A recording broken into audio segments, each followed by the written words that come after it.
ಇನ್ಮುಂದೆ ಸ್ಟಾಪ್ ಆಗುತ್ತೆ spam calls. ಏನಿದು ಸ್ಪ್ಯಾಮ್ ಕಾಲ್ಸ್? ಪ್ರಕಟವಾಗುತ್ತಾ ಕೇಂದ್ರ ಗ್ರಾಹಕ ವ್ಯವಹಾರ ಇಲಾಖೆಯಿಂದ ಶೀಘ್ರ ರೂಲ್ಸ್.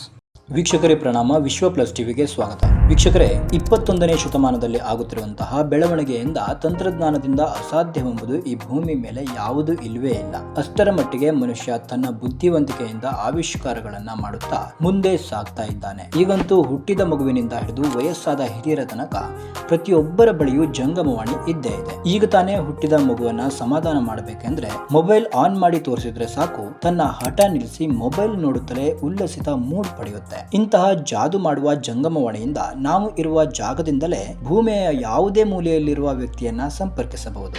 ಹಾಗೆ ಅವರ ಜೊತೆ ಮಾತನಾಡಬಹುದು, ವಿಡಿಯೋ ಕಾಲ್ ಮೂಲಕ ಅವರನ್ನ ನೋಡಬಹುದು. ಹೀಗೆ ಇಂಥ ಮೊಬೈಲ್ನಿಂದಲೇ ಎಲ್ಲ ರೀತಿಯ ವ್ಯವಹಾರಗಳನ್ನ ಮಾಡಬಹುದಾಗಿದೆ. ನಮಗೆ ಬೇಕಾದ ವಸ್ತುಗಳನ್ನ ಕುಳಿತಲ್ಲೇ ಆರ್ಡರ್ ಮಾಡಿ ಖರೀದಿ ಕೂಡ ಮಾಡಬಹುದು. ಬ್ಯಾಂಕ್ ವ್ಯವಹಾರ, ಹಣದ ವಹಿವಾಟು, ವಿಚಾರ ವಿನಿಮಯ, ಹೀಗೆ ಪ್ರತಿಯೊಂದು ರಂಗವನ್ನ ಆವರಿಸಿಬಿಟ್ಟಿದೆ ಈ ಗ್ಯಾಜೆಟ್ ಮೊಬೈಲ್. ಇಂಥ ಮೊಬೈಲ್ ಉತ್ತಮ ರೀತಿಯಲ್ಲಿ ಉಪಯೋಗಿಸಿಕೊಳ್ಳೋದನ್ನ ಬಿಟ್ಟು ಇದರಿಂದ ಅಡ್ಡದಾರಿ ಹಿಡಿದು ಮತ್ತೊಬ್ಬರಿಗೆ ಮೋಸ ಮಾಡುವವರು ಹೆಚ್ಚಾಗ್ತಾ ಇದ್ದಾರೆ. ಅಂತ ಮೋಸ ಮಾಡುವುದರ ಒಂದು ಬಗೆಯೇ ಸ್ಪ್ಯಾಮ್ ಕರೆಗಳು. ಇತ್ತೀಚಿನ ದಿನಗಳಲ್ಲಿ ಈ ಸ್ಪ್ಯಾಮ್ ಕರೆಗಳು ಹೆಚ್ಚಾಗ್ತಾ ಇವೆ. ಪ್ರತಿಯೊಬ್ಬರ ಮೊಬೈಲ್ ಗ್ಯಾಜೆಟ್ಗೆ ಈ ಸ್ಪ್ಯಾಮ್ ಕರೆ ಬರದೇ ಇರೋಕೆ ಸಾಧ್ಯನೇ ಇಲ್ಲ. ತಿಂಗಳಲ್ಲಿ ಅದೆಷ್ಟು ಬಾರಿ ಸ್ಪ್ಯಾಮ್ ಕರೆಗಳು ಬಂದಿವೆ, ಲೆಕ್ಕ ಇಡಲು ಸಾಧ್ಯವಿಲ್ಲದ ಪರಿಸ್ಥಿತಿ. ಹಾಗಾದ್ರೆ ಏನಿದು ಸ್ಪ್ಯಾಮ್ ಕರೆಗಳು? ಇದರಿಂದ ಏನೆಲ್ಲ ಸಮಸ್ಯೆಗಳನ್ನ ಎದುರಿಸಬೇಕಾಗುತ್ತೆ? ಇದರೆಲ್ಲದರ ಬಗ್ಗೆ ಸಂಪೂರ್ಣವಾಗಿ ತಿಳ್ಕೊಳ್ಳೋಣ. ಅದಕ್ಕೂ ಮುಂಚೆ ನೀವೇನಾದ್ರೂ ಮೊದಲ ಬಾರಿಗೆ ನಮ್ಮ ಚಾನೆಲ್ ಅನ್ನ ನೋಡ್ತಾ ಇದ್ರೆ ತಪ್ಪದೆ ಸಬ್ಸ್ಕ್ರೈಬ್ ಮಾಡಿ, ಹಾಗೆ ಪಕ್ಕದಲ್ಲಿರುವ ಬೆಲ್ ಐಕಾನ್ ಒತ್ತೋದ್ರ ಮೂಲಕ ನಾವು ಹಾಕುವ ಪ್ರತಿಯೊಂದು ವಿಡಿಯೋವನ್ನ ವೀಕ್ಷಿಸಿ ಸಪೋರ್ಟ್ ಮಾಡಿ. ಸ್ಪ್ಯಾಮ್ ಕರೆ ಅಂದ್ರೆ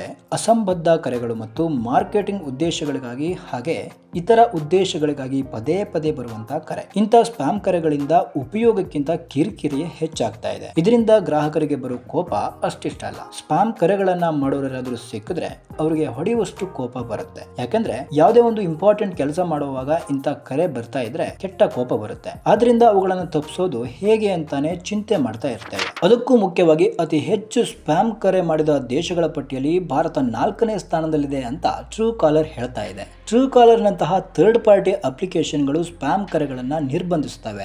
ಆದ್ರೂ ಅದರ ವೈಶಿಷ್ಟ್ಯಗಳನ್ನ ಬಳಸೋಕೆ ಗ್ರಾಹಕರು ಹಣ ಪಾವತಿಸಬೇಕಾಗುತ್ತೆ. ಇದರಿಂದ ನಮ್ಮ ಗೌಪ್ಯ ಮಾಹಿತಿಗಳು ಎಷ್ಟೋ ಬಾರಿ ಬೇರೆಯವರ ಕೈಗೆ ಸೇರ್ಬಿಡುತ್ತವೆ. ಈ ಸ್ಪ್ಯಾಮ್ ಕರೆಗಳನ್ನ ತಡೆಯೋಕೆ ಏನೇ ಕ್ರಮ ಕೈಗೊಂಡ್ರು ಸ್ಪ್ಯಾಮ್ ಕರೆಗಳು ನಮ್ಮ ಕಣ್ ತಪ್ಪಿಸಿ ಬರ್ತಾ ಇರ್ತವೆ. ಇಂಥ ಕಿರಿಕಿರಿ ನೀಡುವ ಕರೆಗಳನ್ನ ತಡೆಗಟ್ಟೋಕೆ ಕೇಂದ್ರ ಗ್ರಾಹಕ ವ್ಯವಹಾರ ಇಲಾಖೆಯಿಂದ ಶೀಘ್ರವೇ ಮಾರ್ಗಸೂಚಿ ಹೊರಡಿಸೋಕೆ ಮುಂದಾಗ್ತಾ ಇದೆ. ಇದರಿಂದಾಗಿ ಕಿರಿಕಿರಿ ಉಂಟು ಮಾಡುವ ಸ್ಪ್ಯಾಮ್ ಕರೆಗಳು ಮತ್ತು ಮೆಸೇಜ್ಗಳ ಹಾವಳಿಯಿಂದ ಗ್ರಾಹಕರನ್ನ ರಕ್ಷಿಸೋಕೆ ಮಾರ್ಗಸೂಚಿಯನ್ನ ಸದ್ಯದಲ್ಲಿಯೇ ಹೊರಡಿಸಲಾಗುತ್ತೆ ಎಂದು ಕೇಂದ್ರ ಗ್ರಾಹಕ ವ್ಯವಹಾರಗಳ ಕಾರ್ಯದರ್ಶಿ ನಿಧಿ ಖರೆ ಹೇಳಿಕೊಂಡಿದ್ದು ನಮಗೆಲ್ಲ ನಿಟ್ಟುಸಿರು ಬಿಡುವ ಸಂಗತಿ. ಜೂನ್ ತಿಂಗಳಿನಲ್ಲಿ ಈ ಸಂಬಂಧ ಕರಡು ಮಾರ್ಗಸೂಚಿಯನ್ನ ಇಲಾಖೆ ಹೊರಡಿಸಿತ್ತು ಎಂಬುದು ನಮ್ಮಲ್ಲಿ ಹಲವರಿಗೆ ತಿಳಿದಿರಲು ಸಾಕು.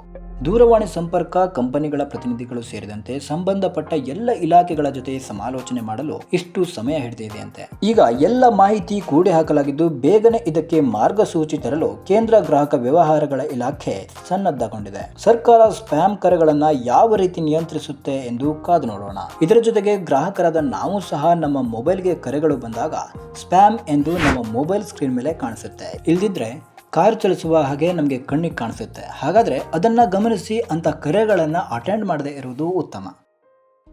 ಪ್ರೇಕ್ಷಕರೇ, ಇದರ ಜೊತೆಗೆ ಸರ್ಕಾರ ತರ್ತಿರೋ ಮಾರ್ಗಸೂಚಿಗಳನ್ನ ಅನುಸರಿಸಿ ಮುಂದೆ ಇಂಥ ಕಿರಿಕಿರಿ ಕರೆಗಳಿಂದ ನಾವೆಲ್ಲ ಬಚಾವಾಗಬಹುದಾಗಿದೆ.